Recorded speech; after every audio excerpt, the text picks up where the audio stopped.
Takže som to opäť.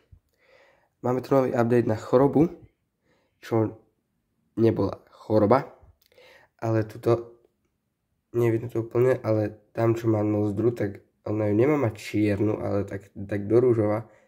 Takže ona má plný nos prachu zo substrátu. Jednu nosnú dierku už som jej vyčistil nejakým spôsobom.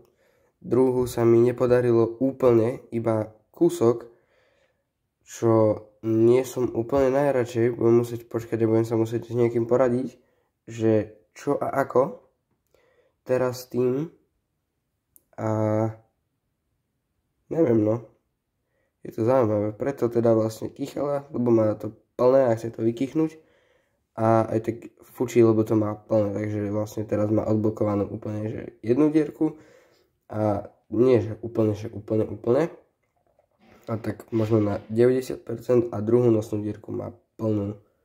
Tuto vidno, hej, čistá a otoč sa. Na druhej strane nie je čistá, úplne čierna.